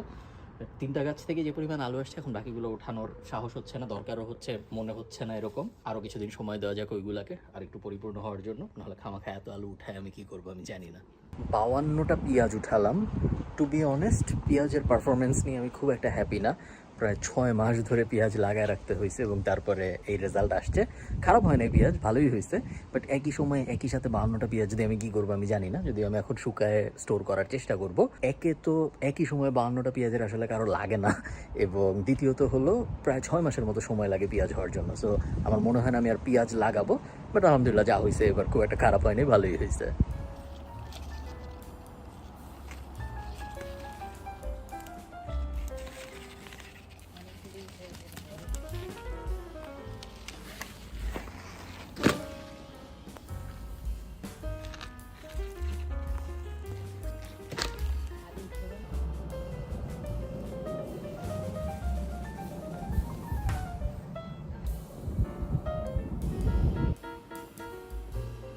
আমার ব্যাকইয়ার্ডের পিছনের স্টোরেজ এরিয়াটা এখন একটা পেঁয়াজের গুদামের মতো লাগতেছে। 50-100 পেঁয়াজ আমি উঠায় এখানে রেখে দিয়েছি। অনেকগুলো আমি অলরেডি খেয়ে ফেলেছি, বাট বাকিগুলো ওখানে শুকানোর জন্য রাখা হয়েছে। আমি সেদিন গুনেছি বসে বসে, শুধুমাত্র এই গাছটাই প্রায় 29টার মতো টমেটো হয়েছে। এখানে 1 থোকা, ওখানে 1 থোকা, নিচে আরও 4-5 থোকা হয়েছে। বাট এটা একমাত্র টমেটো গাছ না, আমার এখন 10টার মতো টমেটো গাছ আছে। এই গাছটাও অনেকগুলো টমেটো হয়েছে, যদিও এই গাছটার অবস্থা খুব একটা ভালো না, এই গাছটা মনে হচ্ছে আমার বাজবে না।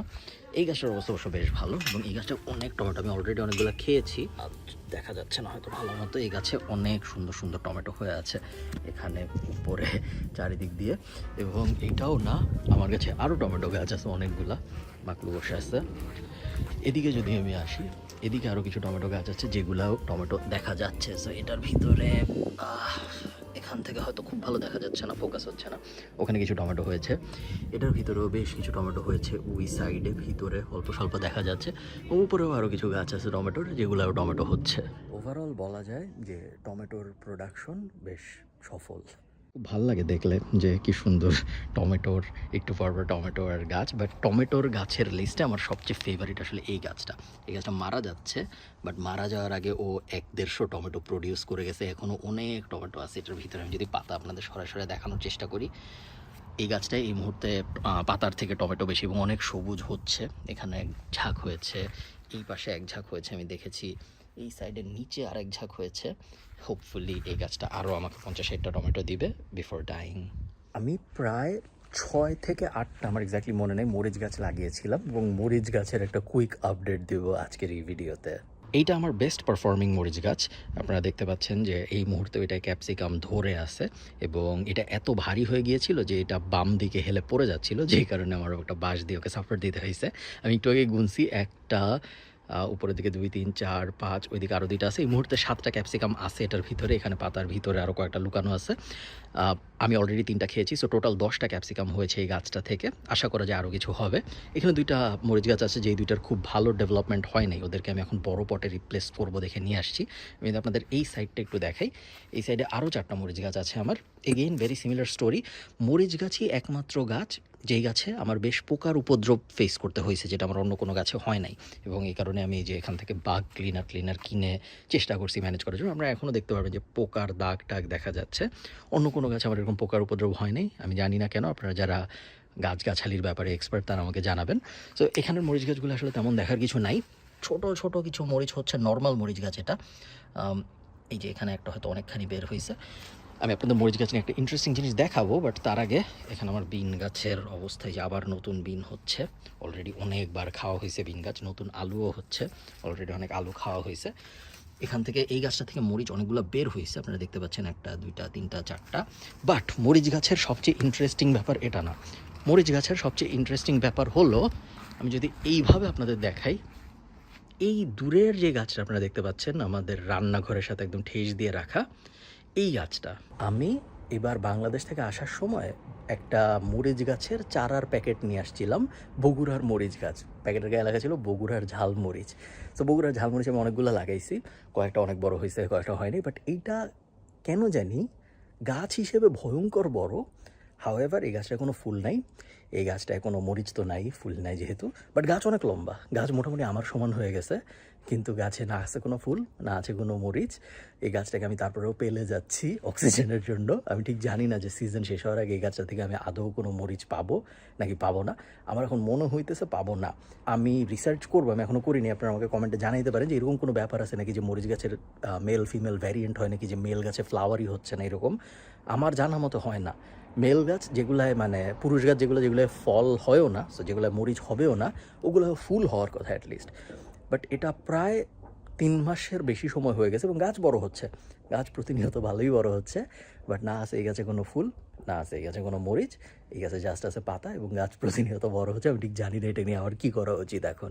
মনে আছে আমরা স্ট্রবেরি কিনলাম, একদম শিকড় থেকে স্ট্রবেরি ফলানোর চেষ্টা করলাম, অনেকগুলো বাঁচলো, অনেকগুলো মরে গেল, কত কাহিনী। ফাইনালি স্ট্রবেরির আপডেট আমি আপনাদের দিচ্ছি। আমি একটা স্ট্রবেরি খাইছি এখন পর্যন্ত, বেশ মিষ্টি, বাট একটা। বাট ভালো ব্যাপার হইলো একটার পরেও আরও অনেকগুলো স্ট্রবেরি হয়েছে। সবকটা স্ট্রবেরি গাছ বাঁচে নাই, হাফের মতো বাঁচে নাই। আমি আপনাদের দেখাইলে আপনারা বুঝতে পারবেন। টবটার এই পাশেও স্ট্রবেরি গাছ ছিল এবং এই পাশে যে 2টা স্ট্রবেরি গাছ ছিল, ওই 2টা স্ট্রবেরি গাছ বাঁচে নাই। এই পাশে যে কটা ছিল ওই কটা বেঁচেছে। আমি ঠিক জানি না কেন, এটার কোনো লজিক আমি খুঁজে পাইনি। এই মুহূর্তে অনেকগুলো স্ট্রবেরি হচ্ছে। এই সাইড থেকে যদি আমি আপনাদের দেখাই, অনেকগুলো স্ট্রবেরি হচ্ছে এই পাশে, এদিকে অনেকগুলো স্ট্রবেরি হচ্ছে, এই পাশেও পাতার নিচে অনেক স্ট্রবেরি হচ্ছে এবং এদিকে অনেকগুলো স্ট্রবেরি হচ্ছে। আমি যেটা বললাম, আমি একটা স্ট্রবেরি খেয়েছি এবং বেশ ভালো ছিল। এখন আরও 7, 8টা, 10টার মতো হচ্ছে। স্ট্রবেরি গাছের ভালো ব্যাপার হলো এটা একটা পেরেনিয়াল গাছ, সো প্রত্যেক বছরই এখান থেকে স্ট্রবেরি পাওয়া যাবে, গাছ মরে যাবে না। এই টমেটো গাছটা ফর এক্সাম্পল, বা ওই টমেটো গাছটা, বা এই বিন গাছগুলা, এগুলো যেরকম মরে যাবে একবার বিন দেওয়ার পরে, এই যে অনেক লম্বা লম্বা বিন হয়ে আছে আপনারা দেখতে পাচ্ছেন, বিন দেওয়ার পরে মরে যাবে। বাট স্ট্রবেরির যে ভালো ব্যাপার বা মরিচ গাছগুলোর যে ভালো ব্যাপার, সেটা হলো এই মরিচ গাছগুলা মরে না, এরা প্রত্যেক বছরই আমাকে মরিচ দিবে। রসুনেরও একটা কুইক আপডেট দিই, আমি অনেকগুলো রসুন লাগাইছিলাম, 10টার মতো। একটা উঠাইছি আমি টেস্ট করার জন্য, খুব একটা ভালো রেজাল্ট আসে নাই, এই কারণে আমি ওই দিন ভিডিও করি নাই। দেখা যাক বাকিগুলোর রেজাল্ট কীরকম হয়। বাগানের শেষ আপডেটগুলোর একটা, আমরা গার্ডেনিং প্রজেক্টের প্রায় শেষের দিকে, কারণ শীতকাল চলে আসতেছে। টমেটো এবং স্ট্রবেরি 2টার প্রোডাকশনই বেশ আশাব্যঞ্জক হয়েছে। এই গাছে এখনও অনেক বড় বড় টমেটো দেখা যাচ্ছে, অনেকগুলো খাওয়া হয়েছে, অনেকগুলো নিয়মিত খাওয়া হচ্ছে। এই জঙ্গলের ভিতরেও আসলে অনেক টমেটো আছে দেখা যাচ্ছে। ওই যে পিছন দিকেও কিছু টমেটো হয়েছে আপনারা দেখতে পাচ্ছেন। এদিক থেকে যদি দেখি, পিছনে অনেক টমেটো ঝুলে ঝুলে আছে দেখা যাচ্ছে। উপরে চেরি টমেটো টাইপ যে গাছগুলো ছিল প্রত্যেকটাই বিশাল প্রোডাকশন হয়েছে। এই গাছটাও দেখা যাচ্ছে যে একদম টমেটোতে পরিপূর্ণ ভরে ভরে আছে। এবং পাশেই স্ট্রবেরি গাছ থেকেও অনেক স্ট্রবেরি খাওয়া হয়েছে এবং আরও অনেক স্ট্রবেরি হচ্ছে, 10-20টা আমার সামনেই হচ্ছে এবং অনেক ফুলও দেখা যাচ্ছে উপরে, তার মানে হলো আরও হয়তো 10-20টা হবে। ওখানে দেখা যাচ্ছে মাকলুকে গাছে উঠে বসে আছে, দেখতে পাচ্ছি মাকলু এবং পিকলু। এই টমেটো গাছটা আমরা যদি একটু দেখি, যে গাছটা যদিও প্রায় মরা মরা হয়ে গেছে, আপনারা দেখতে পারতেছেন যে গাছটা শুয়ে গেছে। আমি ঠিক শিওর না যে গাছটা কেন মরলো, আমি অনেক কিছু থিওরাইজ করার চেষ্টা করেছি, বাট আমি শিওর না কেন মরেছে। বাট মরার আগে ওর গায়ে এখনও বহুত টমেটো আছে এবং নিচেও টমেটো আছে অনেক, আপনারা দেখতে পাচ্ছেন। সো আরও হয়তো বেশ অনেকদিন খাওয়া যাবে। এটা থেকে একটা ডাল ভেঙে গিয়েছিল, ওই ডালটা আমি আবার এখানে লাগাইছি, বাট মনে হয় না তেমন কোনো আশাব্যঞ্জক রেজাল্ট আসবে। এটা হলো 3rd জেনারেশন আলু, তৃতীয়বারের মতো যে আলু লাগাইছি সেগুলো হচ্ছে এখানে, এবং এটা হয়তো আর কয়েকদিন পর উঠায় ফেলবো। দূরে লেটুস দেখা যাচ্ছে, এপাশে পুঁই শাক দেখা যাচ্ছে, এপাশে আমার ফেভারিট টমেটো গাছটা, যে গাছটা আমি আপনাদের আরেকটা ভিডিওতেও দেখিয়েছিলাম। ওটা এখন অনেক টমেটো পেকে যাচ্ছে, ওপাশেও দেখা যাচ্ছে অনেকগুলো পাকা টমেটো, উপরে এগুলো অনেক পাকা টমেটো, এপাশে কাঁচা টমেটো আছে কিছু। মরিচের সেকশন, এ দুটো অবশ্য শশা গাছ এবং এটা বাংলাদেশি মরিচ গাছ, যেটা খুব একটা ভালো পারফর্ম করে নাই। এখানে একটা নর্মাল মরিচ গাছ আমরা দেখতেছি যেখানে মরিচ হচ্ছে এবং বেশ ভালোই প্রোগ্রেশন হচ্ছে। এখানে মেক্সিকান মরিচ অনেক হয়েছে, ওই পাশে আরেকটা মেক্সিকান মরিচ গাছ আছে যেটা আসলে আরও অনেক বেশি মরিচ হয়েছে। এই ক্যাপসিকাম গাছটা আপনারা দেখছেন যেখানে ক্যাপসিকাম হয়ে আছে, অনেকগুলো অলরেডি খেয়েছি আমি। এবং এর বাইরে যদি গার্ডেনের একটা আরও কুইক ওভারভিউ আমরা নেওয়ার চেষ্টা করি, লেটুস আমি একটু দেখালাম। এখানে সুইট কর্ন অনেকগুলো লাগানোর পরে একটা বেঁচেছে, বাকিগুলো মরে গেছে। যেটা বেঁচেছে সেটাও যে খুব ভালো পারফর্ম করতেছে এরকম না। রসুনেরও একটা আপডেট দিই, 10টা রসুন গাছ লাগিয়েছিলাম, তার মধ্যে 2টা বা 3টা উঠাইছি আমি, খুব বড় হয়নি, পিংপং বলের সাইজের রসুন হয়েছে। এই রসুন গাছটা এবং এই রসুন গাছটা এখনও উঠাই নাই, এগুলোকে আরেকটু বড় হওয়ার সুযোগ দিচ্ছি। এই দুইটা যেদিন উঠাবো আমি চেষ্টা করবো আপনাদের দেখাতে যে কীরকম হয় রসুন গাছগুলোর প্রগ্রেস। বাট রসুনের খুব একটা ভালো রেজাল্ট হয় নাই, if I am being honest. এইদিকে যদি আরেকবার আসি, উপরেও তো টমেটো আছে দেখালাম একটু আগে। 2nd এবং 3rd জেনারেশনের বিন প্রোডাকশন শুরু হয়েছে, যে এটা কিন্তু একটা বিন, আপনারা দেখতে পাচ্ছেন হয়তো, এটা একটা বিন গাছ। সেই বিন গাছের ভিতরে টমেটোর মাঝখান থেকে আবার বিন হচ্ছে। বিন খুব একটা খাওয়া হয় নাই, বাট বিন হচ্ছে, এই ব্যাপারটা দেখতে অনেক মজা লাগছে। অনেক বিন আছে যেগুলো গাছেই মারা গেছে, যেমন এই যে এই বিনটা ফর এক্সাম্পল, এটা খাই নাই। অনেক বিন আছে যেগুলো আসলে খাওয়াই হয় নাই, গাছেই হয়েছে, তারপর গাছেই মারা যাচ্ছে, বাট দেখতে বেশ ভালো লাগছে। এটা গার্ডেনিংয়ের লাস্ট আপডেট, আই প্রমিস। এরপর আর কোনো ভিডিও হবে না, এটাই কনক্লুশন। আমি আপনাদের গার্ডেনের বর্তমান অবস্থা দেখাবো এবং তারপরে গার্ডেনিং প্রজেক্ট থেকে আমার কিছু রিয়েলাইজেশন আপনাদের সাথে শেয়ার করব এবং তারপরে ফিউচার থটস। আমি এই বছর যত টমেটো হারভেস্ট করেছি এবং যত টমেটো খেয়েছি, আমার মনে হয় না আমি আমার জীবনে জন্মর থেকে এই পর্যন্ত যোগ দিলে তত টমেটো একবারে দেখছি বা একবারে হারভেস্ট করছি। এত টমেটো আমি কখনো দেখিনি। এবং আমার যদি হিসাব করতে হয়, আমার ধারণা আমি অ্যাটলিস্ট 300-400 টমেটো হারভেস্ট করেছি। এবং অ্যাকচুয়ালি এখনও শেষ হয় নাই, এখনও অনেক টমেটো আছে। আমি যদি আপনাদের এই গাছটা দেখাই, এই গাছটা ভরা এখনও টমেটো, অনেক সবুজ টমেটোও আছে, অনেক কমলা টমেটোও আছে, এখনও সব কটা লাল হয় নাই। এবং এই গাছের টমেটোগুলোও সামনে আমি খাবো, ওয়েট করতেছি পুরোপুরি লাল হওয়ার। এইখানে যদি আপনাদের দেখাই, এই গাছটায় বড় বড় সবুজ টমেটো আছে, এগুলোর কোনোটাও এখনও লাল হয় নাই। অনেক অনেক টমেটো এই পাশে আছে, ওই পাশে আছে, এই দিকেও আছে। আমি যদি এদিকে চলে আসি, এখানেও আপনারা দেখতে পারবেন আরেকটা টমেটো গাছ, যেটার গায়ে চেরি টমেটো দিয়ে ভরা, এবং এটারও এই টমেটোগুলো একসময় লাল হবে, যেগুলো আমি খাবো। এই পাশে যদি চলে আসি, আরেকটা আপনারা দেখতে পারবেন টমেটো গাছ, যেটার গায়ে বেসিক্যালি টমেটো দিয়ে ভরা।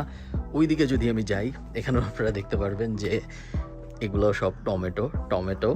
এবং এপাশে যদি আসি, এই গাছটা পড়ে আছে, দুঃখিত, বাট এই গাছটার ভিতরে আপনারা দেখতে পাচ্ছেন টমেটোর কোনো শেষ নাই। আমি আসলে টমেটো হিসাব করে লাগাই নাই, আমি সম্ভবত বেশি লাগাই ফেলছি। কিছু গাছ মারাও গেছে, অ্যাকচুয়ালি সব যে টমেটো হয়েছে এরকম না, অনেকগুলো গাছ মারা গেছে। বাট তারপরে এত টমেটো হয়েছে, আমার পক্ষে, এলাকার পাখিদের পক্ষে, সবাই মিলেও আসলে এই টমেটো শেষ করা সম্ভব হয় নাই। এখানে তো আমি আপনাদের শুধু লাইভ সিচুয়েশনটা দেখাইলাম বর্তমানের, যখন আমাদের গার্ডেনিং প্রজেক্ট প্রায় শেষ। বাট গত 2-2.5 মাস ধরে প্রচুর টমেটো খাওয়া হয়েছে এবং এখনও ফ্রিজে অনেক টমেটো রাখা, 4-5 কেজি টমেটো এখনও ফ্রিজে রাখা আছে। সো ভয়ঙ্কর অবস্থা, but tomato is a big success. Strawberry গাছটা একবার বাঁচা একবার মরা এরকম একটা ফেজের মধ্যে দিয়ে গিয়েছে, বাট ফাইনালি স্ট্রবেরি গাছ থেকেও আসলে আমরা অনেক স্ট্রবেরি খেতে পেরেছি। এখনও আপনারা দেখছেন অনেকগুলো স্ট্রবেরি হয়ে আছে এবং গাছটা বেশ ভালোই পারফর্ম করছে। গাছটার এই অর্ধেকই আসলে বেঁচে আছে, ওই অর্ধেক বেঁচে নাই। এটা একটা বড় টব, বাট টবের ওই অর্ধেকে আসলে কোনো গাছ নাই। স্ট্রবেরি গাছ থেকে আমার ধারণা আমরা 30, 40, 50টার মতো স্ট্রবেরি খেয়েছি। গুড। আজকে আবার টেম্পারেচার 0-র নিচে চলে যাওয়ার কথা এবং এই কারণে আমি মরিচ গাছটা সবার ভিতরে এনে রাখছি। ভিতরে আমি আপনাদের মরিচ গাছের আপডেট দিচ্ছি। পিকলু গভীর ঘুমে, মাকলু এখানে বসে আছে। মরিচ গাছের মধ্যে প্রথমে আমরা দেখবো এটা বেশ ভালো পারফর্ম করছে। অনেক মরিচ আপনারা দেখতে পাচ্ছেন ধরে আছে। আমি ঠিক গুনি নাই, আমি তো পাগল না, বাট 30, 40, 50টা মরিচ হবে এই গাছে। গাছ ভরা মরিচ। সেকেন্ড এটা আরেকটা ভ্যারাইটি ছিল এবং বাংলাদেশে একমাত্র মরিচ গাছ এটা, যেটা আমি হয়তে পেরেছি এবার, অন্যগুলো হয়নি। অনেক ফুল এখনও আছে, তো আশা করা যায় আরও অনেক মরিচ হবে। আমরা যদি এখানে আসি, এটা একটা মেক্সিকান মরিচ গাছ, এটাও বেশ ভালো পারফর্ম করেছে। অনেক মরিচ হয়েছে আপনারা দেখতে পাচ্ছেন এবং উপরে আরেকটা মরিচ গাছ আছে যেটাও আমরা দেখতে পাচ্ছি লাল মরিচ হচ্ছে, বেশ সুন্দর লাগতেছে। এপাশে যদি আপনারা দেখেন, এপাশে একটা ক্যাপসিকাম গাছ আছে। এটার থেকেও আমি অনেকগুলো ক্যাপসিকাম খেয়েছি এবং এখনও অনেকগুলো আছে যেগুলো সামনে আমি খাবো। হলুদ এবং লাল হওয়ার জন্য অপেক্ষা করতেছি। এবং এই মাঝখানে যে ছোট মরিচ গাছটা, এই মরিচ গাছটা এখনও কোনো মরিচ হয় নাই। আমি আশা করতেছি খুব তাড়াতাড়ি এটার মধ্যেও মরিচ দেখা যাবে। সো হ্যাঁ, মরিচ আমার পর্যাপ্ত হয়েছে এবং মরিচ নিয়ে কোনো অভিযোগ নাই। 100, 200, 300, 400 মরিচ তো অ্যাটলিস্ট হয়েছে এবং অনেক দিন হয়ে গেছে আমি মরিচ কিনি না, আমি পেঁয়াজ কিনি না, আমি লেটুস কিনি না, আমি আলু কিনি না, আমি রসুন কিনি না, আমি টমেটো কিনি না, আমি শসা কিনি না, ধনেপাতা কিনি না, পার্সলে কিনি, এগুলো সব অনেক দিন ধরে আছে এবং মরিচ গাছ নিয়ে আশানুরূপ রেজাল্ট, তেমন কোনো সমস্যা নাই। বাংলাদেশ থেকে যে মরিচের সিড এনেছিলাম, বগুড়ার মরিচ, সেই বগুড়ার মরিচের গাছও ফাইনালি বের হয়েছে। একটু দেরি হয়েছে, বাট ফাইনালি বেশ বড় হয়েছে এবং ফুলও আসছে। বাট আনফর্চুনেটলি যেহেতু আমাদের ঠান্ডা চলে আসছে, টেম্পারেচার রাত্রেবেলা এখন 0, 1 এরকম হয়ে যাচ্ছে। সো আমার মনে হয় না যে ওটার থেকে মরিচ দেখা যাবে, বাট অ্যাটলিস্ট ফুল পর্যন্ত আসছে। সো সেমি সাকসেস আমি ধরে নিব, বাট ওভারঅল মরিচ ডেফিনেটলি অ্যাবভ অ্যাভারেজ এক্সপেক্টেড যেটা ছিল তার থেকে অনেক অনেক ভালো প্রোডাকশন দিয়েছে আমাকে। তো মরিচ গাছ নিয়ে বেশ হ্যাপি। মনে আছে আমরা এত কষ্ট করে এত এফোর্ট দিয়ে এখন থেকে প্রায় 8-9 মাস আগে এতগুলো বেড বানাইলাম। 500 কেজি মাটি দিলাম একটা বেডে, আর একটা সম্ভবত 250 কেজি মাটির মতো দিয়েছিলাম। বিশাল এফোর্ট গেছিল। এখন এই বেডগুলোর অবস্থা দেখেন, বেড নাই। এই জায়গায় আমি বেড উঠানোর পরে, এই বেডটা আমি কিছুদিন আগে ক্লিয়ার করেছি, আমি ঘাসের সিড লাগাইছিলাম এবং ঘাস হয়ে গেছে। এই কারণে আপনারা বুঝতেছেন না যে এই পার্টটার মধ্যেও একটা বেড ছিল। এটা যেহেতু আমি একটু পরে খালি করেছি, এটার মধ্যেও ঘাসের সিড ছিটিয়েছি আমি, বাট এটা এখনও ঘাস হয় নাই। আশা করতেছি ঘাস হওয়ার পরে আর টের পাওয়া যাবে না যে এখানে কোনো বেড ছিল। এই যে বেডের কাঠ টাট সরায় রাখছি আমি এবং পুরো জিনিসটা ক্লিয়ার করে ফেলেছি। গার্ডেনিং ভিডিও শেষ। থ্যাংক ইউ সো মাচ আপনারা যারা পুরো ভিডিওটা দেখেছেন। আমি কিছু কুইক কথা বলে ভিডিওটা শেষ করি। 1 নম্বর কথা হলো, গার্ডেনিং করলে কি আসলে টাকা বাঁচে নাকি, বা গার্ডেনিং করে আসলে লাভটা কি, বাগান করে লাভটা কি? উত্তর হলো না, টাকা বাঁচে না। আমি যদি হিসাব করি, আমি কত টাকার মাটি কিনেছি, আমি কত টাকার সার কিনেছি, আমি কত টাকার কাঠ কিনেছি বেডগুলো বানানোর জন্য, ভিতরে গাছ রাখার জন্য আমি যে স্ট্রাকচারটা কিনে বানালাম এটা, প্লাস সবচেয়ে ইম্পর্টেন্ট সময়, আমি যে কত ঘন্টা সময় দিয়েছি পুরো জিনিসের পিছনে, এই সব কিছু যদি আমি যোগ দিই এবং যোগ দিয়ে আমি যদি ওইটাকে টাকায় ট্রান্সলেট করার চেষ্টা করি, এর থেকে বাজার থেকে কিনে আনাটা অনেক অনেক অনেক সাশ্রয়ী হইতো। এবং আপনি কখনোই গার্ডেনিং করে আপনার খরচ বাঁচাইতে পারবেন না বাজারের, যদি আপনি ইউনিট অফ ইকোনমিক্স না মিলায় গার্ডেনিং করেন।